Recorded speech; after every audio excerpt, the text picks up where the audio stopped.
2026-এর football বিশ্বকাপে এখন চারদিকে শুধু একটা দেশের নামই গুঞ্জন হয়ে ভাসছে, আর তা হলো কেপ ভার্দে।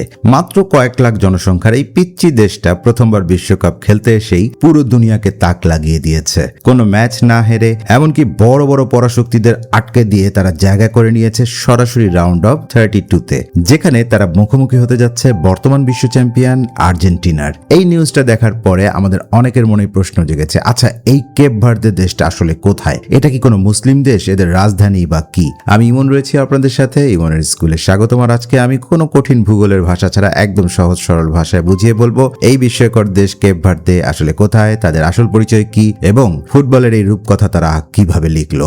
শুরুতেই জানা যাক এই দেশটার অবস্থান কোথায়। কেপ ভার্দে কিন্তু কোনো একক বড় দেশ নয়, এটা হলো আটলান্টিক মহাসাগরে অবস্থিত ছোট ছোট 10টি দ্বীপের সমন্বয়ে গঠিত একটি রাষ্ট্র। আফ্রিকার মূল ভূখণ্ড বা মেইনল্যান্ড থেকে প্রায় 450 কিলোমিটার পশ্চিমে এই দ্বীপগুলোর অবস্থান। ভৌগোলিক মানচিত্রে এটি আফ্রিকা মহাদেশেরই একটি অংশ। আর এই সুন্দর দ্বীপ রাষ্ট্রটির রাজধানীর নাম হলো প্রাইয়া। একসময় এই দেশটিতে পর্তুগিজদের শাসন ছিল, তাই এখানকার মানুষ আফ্রিকান হলো, এদের অফিসিয়াল ভাষা কিন্তু পর্তুগিজ। এবার আসি আপনাদের মনের সবচেয়ে বড় প্রশ্নটায়, কেপ ভার্দে কি মুসলিম দেশ? উত্তর হলো না, কেপ ভার্দে কোনো মুসলিম দেশ নয়। এই দেশের সিংহভাগ মানুষ, অর্থাৎ প্রায় 85%-এরও বেশি মানুষ খ্রিস্ট ধর্মের অনুসারী, বিশেষ করে তারা রোমান ক্যাথলিক চার্চের অনুসারী। তবে হ্যাঁ, সেখানে খুব অল্প সংখ্যায় আনুমানিক 2-3% মুসলিম মানুষও বসবাস করে, যারা মূলত পশ্চিম আফ্রিকার অন্যান্য দেশ থেকে গিয়ে সেখানে স্থায়ী হয়েছেন।